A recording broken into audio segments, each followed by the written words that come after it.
L'autre jour, je scrollais sur les réseaux sociaux afin de m'adonner à ma petite séance de fonte de cerveau quotidienne.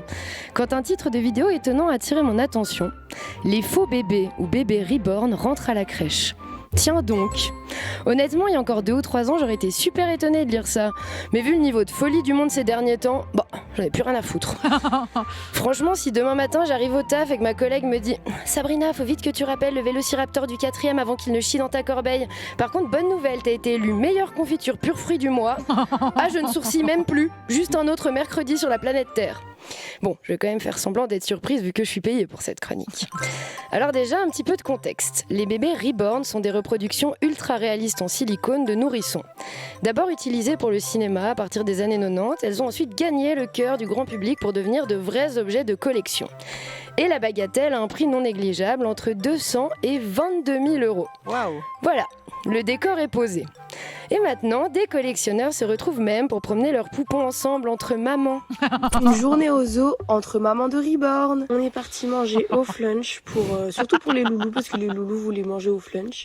Oh, faut être complètement givré pour faire ça. Manger au flunch, je veux dire. Ouais.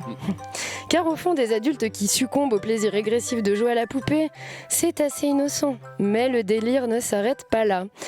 Une femme, Thérèse Dune, a carrément décidé d'ouvrir une crèche pour bébés reborn. Et comme toute crèche qui se respecte, c'est pas donné.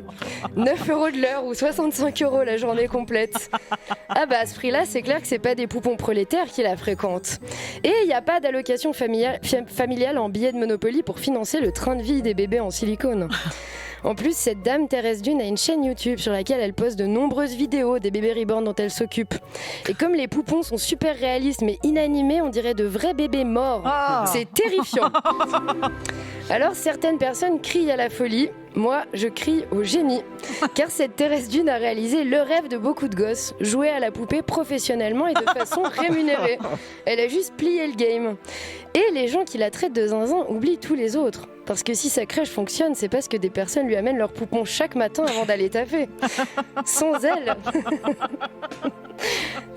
les parents de bébés reborn auraient fait comment pour reprendre le boulot à temps plein ? Impossible ! Certaines voix s'élèvent pour dénoncer la futilité d'un tel lieu, surtout dans un contexte de pénurie de places en crèche. Grosso modo, on lui reproche de pas ouvrir une vraie garderie, si elle a tant de temps et tant envie de faire la nounou que ça. Sauf qu'elle est certes un peu bizarre, mais pas folle la guêpe. Un vrai bébé, ça pleure, ça fait caca, ça tombe malade, ça tombe tout court, c'est pénible. Alors qu'un bébé reborn, c'est propre et silencieux. Évidemment, quand même t'arrives, ça donne plus envie de le garder. D'autres parents, de vrais bébés je précise, se sont plaints d'avoir dû faire la queue pour utiliser des tables allongées publiques parce que des mamans reborn y changeaient leurs poupons. Ouais non là pardon, ça devient indéfendable. Je me suis efforcée de me montrer compréhensive mais là je vrille complet. Mettons-nous d'accord, le vrai caca est prioritaire sur le faux. Il n'y a pas de débat.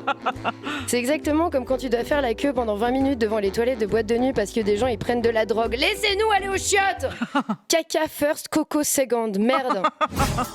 Bon, si jamais Thérèse Dune ne vit pas entièrement de son activité de directrice de crèche pour poupons, à côté de ça, elle est également actrice pornographique. Bébé reborn et maman reporn. Essayer de se reconvertir en passant du porno à la crèche, cette dame a le même business plan que le cinéma moderne à Lausanne. Bref, même si l'envie de juger ou de se foutre de sa gueule est forte, la compassion l'emporte pour moi. Le monde est rempli de fous, dont pas mal de fous dangereux, donc j'ai pas l'énergie de m'agacer pour les fous inoffensifs. Bref, moi je vous laisse, mon lapin en peluche à faim, faut que je lui amène une carotte en bois.